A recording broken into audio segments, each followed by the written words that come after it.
Halo semua, kami dari kelompok 2 ingin membacakan materi yang berjudul Pembentukan Kepribadian yang disusun oleh 6 orang, diantaranya ada Anissa Maulidina, Emilia Zahira Ramadhania, Kevia Arkansanewa, Muhammad Putra Laya, Muhammad Rasa Apandi, dan Naila Safira Kirana. Tanpa berlama-lama, saksikan videonya. Di setiap kita berinteraksi dengan orang lain, pastinya setiap orang memiliki kepribadian. Lantas, apa itu kepribadian? Kepribadian secara umum diartikan sebagai kebiasaan, sikap, sifat yang dimiliki seseorang yang berkembang ketika seseorang berhubungan dengan orang lain. Kepribadian juga sering diartikan dengan ciri tertentu yang menonjol pada diri individu, sehingga kepribadian menunjukkan bagaimana individu tampil atau menimbulkan kesan bagi individu-individu lainnya. Pengertian kepribadian menurut para ahli.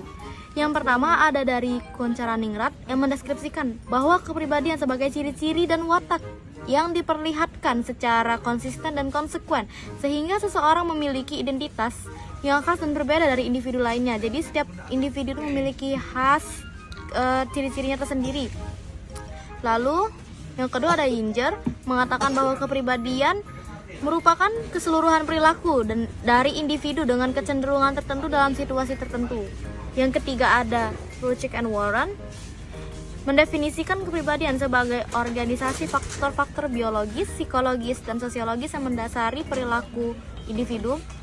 Yang keempat ada Theodore and R. Newcomb yang mengartikan bahwa kepribadian sebagai predisposisi atau pengorganisasian sikap yang dimiliki individu sebagai latar belakang perilaku. Dan yang terakhir ada Sutherland dan kawan-kawan mendefinisikan bahwa kepribadian sebagai abstraksi individu dan tingkah lakunya di dalam hubungan dengan masyarakat dan kebudayaan. Sekian dari saya, terima kasih. Assalamualaikum warahmatullahi wabarakatuh. Oke guys, jadi di sini aku akan menjelaskan tentang istilah dalam kepribadian.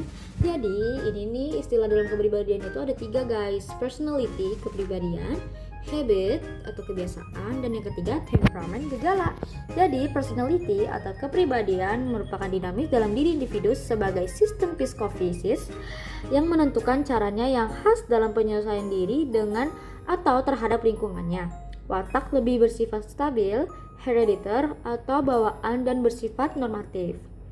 Yang kedua, ada kebiasaan atau habit. Jadi sama dengan sifat, hanya perbedaan pada situasi apa yang cocok atau respon apa yang terjalma dalam kondisi itu. Berhubungan dengan suatu objek dapat berbeda-beda dari yang lebih khusus ke yang lebih umum.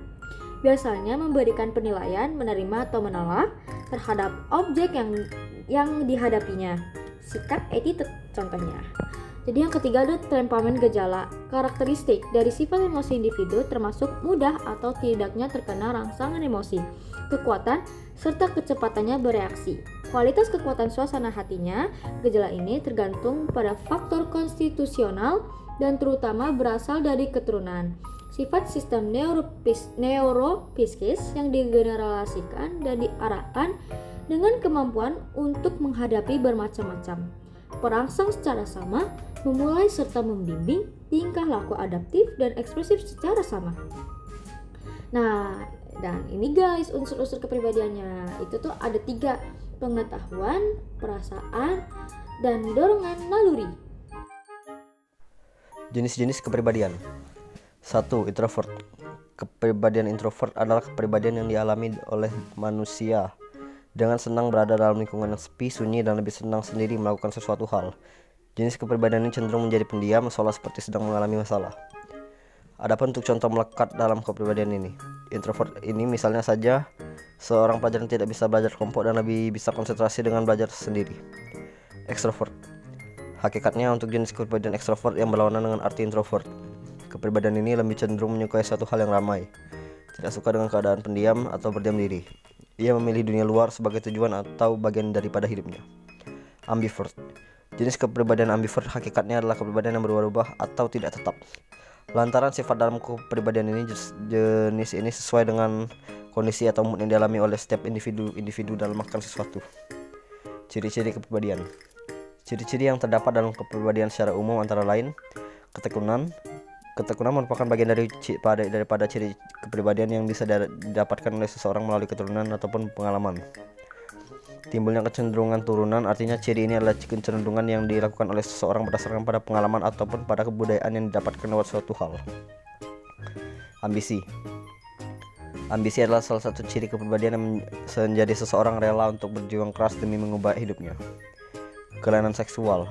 Banyak para tokoh mengatakan bahwa kelainan seksual bagian dari ciri kepribadian yang sulit untuk dirubah. Kelainan seksual ini misalnya saja dalam hal suka terhadap sesama pria, suka terhadap sesama wanita, dan lain sebagainya. Faktor-faktor dari pembentukan kepribadian ada 3. Pertama, faktor biologis. Faktor biologis sebagai pembentuk kepribadian selalu diragukan dalam sudut pandang sosiologi. Namun pada kenyataannya, dalam masyarakat beredar opini bahwa karakter fisik tertentu membentuk kepribadian tertentu. Misal, orang yang kepalanya besar dianggap cerdas, orang yang rambutnya keriting, calon orang sukses, orang yang kepala kotak, kriminal. Yang kedua, lingkungan fisik atau alam. Lingkungan tempat seseorang tinggal juga berpengaruh kepada kepribadian individu. Seseorang yang tinggal di dalam tropis lazimnya berbeda kepribadiannya dengan yang tinggal di padang pasir. Yang ketiga, kebudayaan masyarakat setempat. Kebudayaan yang berpengaruh dalam pembentukan kepribadian dapat berubah budaya khusus daerah atau jenis etis tertentu, cara hidup yang berbeda antara desa dengan kota, dan lain sebagainya. Untuk tahapan, terdapat 4 tahapan. Yang pertama, tahap persiapan atau preparatory stage. Tahap ini adalah tahap pertama pembentukan kepribadian. Tahap persiapan dialami manusia mulai dari manusia lahir ke dunia. Pada tahap ini, bayi yang baru lahir akan mulai mengenal dan memahami dirinya sendiri dan kehidupan sosialnya.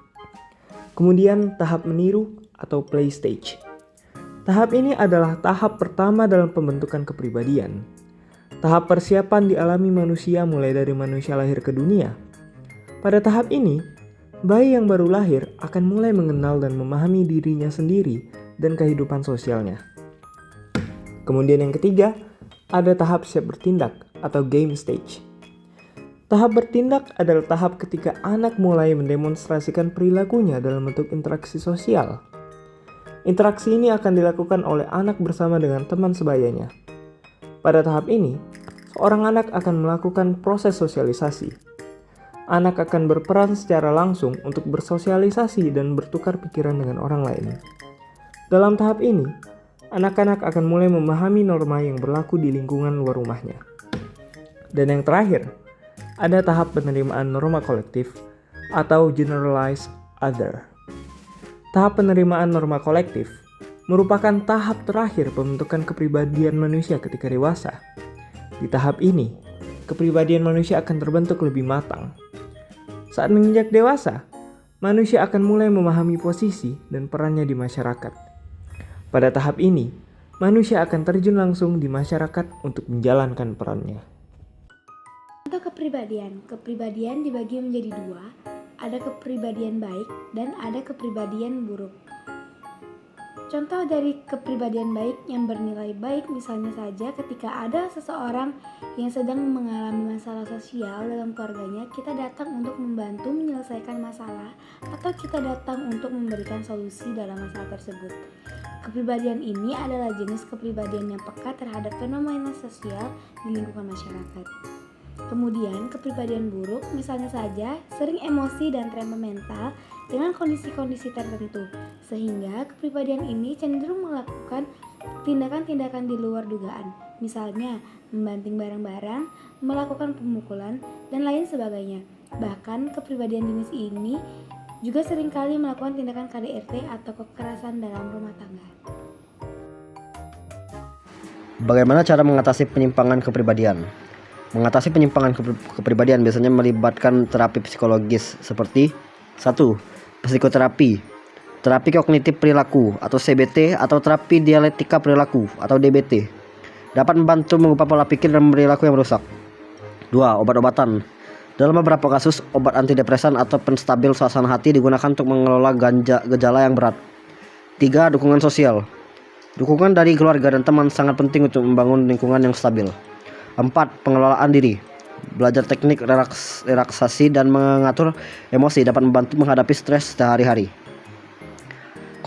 Kombinasi dari terapi dan dukungan yang konsisten dapat membantu individu beradaptasi lebih baik dan meningkatkan kualitas hidupnya. Kemudian untuk pertanyaan yang kedua, apa saja kesalahan yang sering kali orang lakukan ketika berusaha mendekati orang yang memiliki kepribadian introvert?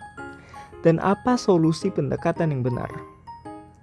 Jadi, pendekatan yang sering kali orang lakukan yang salah yang pertama kali adalah memaksa interaksi sosial dengan cara mengajak mereka ke acara besar tanpa mempertimbangkan kenyamanan mereka. Kemudian yang kedua, mengabaikan keinginan untuk sendiri, yaitu menganggap mereka tidak ingin berbicara hanya karena mereka pendiam. Dan yang terakhir, yang paling fatal adalah mendebat atau memaksa pendapat. Memaksa mereka untuk berbicara atau berargumen saat mereka merasa tidak nyaman, itu adalah hal yang sangat salah. Kemudian, contoh pendekatan yang benar. Yang pertama, hormati batasan pribadi. Berikan ruang dan waktu untuk mereka sendiri. Jangan memaksa untuk berinteraksi. Kemudian, dengarkan dengan penuh perhatian. Ketika mereka berbicara, dengarkan tanpa interupsi. Ini menunjukkan bahwa Anda menghargai pendapat mereka. Dan yang terakhir, gunakan pertanyaan terbuka. Tanyakan hal-hal yang dapat mendorong mereka untuk berbagi lebih banyak. Pertanyaan terakhir, apakah orang dengan kepribadian buruk dapat berubah? Itu lebih ke tergantung orangnya ya. Menurut penelitian, studi menunjukkan bahwa kepribadian seseorang bisa berubah sepanjang hidup, terutama antara usia 20 hingga 40 tahun, dipengaruhi oleh pengalaman hidup dan proses eksplorasi diri. Oke, sekarang kita masuk ke kesimpulan. Sebagai mahasiswa, penting bagi kita untuk memahami bahwa kepribadian bukanlah sesuatu yang tetap, melainkan berkembang seiring waktu melalui interaksi kita dengan lingkungan sosial. Dengan mempelajari bagaimana kepribadian terbentuk, kita dapat lebih memahami diri sendiri dan orang lain, serta bagaimana kita dapat beradaptasi dalam berbagai situasi sosial. Mari kita gunakan pemahaman ini untuk memperkaya pengalaman hidup kita, membangun hubungan yang lebih baik, dan menjalin pribadi yang lebih baik di lingkungan kampus maupun masyarakat. Nah, itu dia teman-teman, video dari kelompok 2 mengenai pembentukan kepribadian. Jika ada kata dan ucapan yang kurang berkenan, mohon dimaafkan. Terima kasih. Wassalamualaikum warahmatullahi wabarakatuh.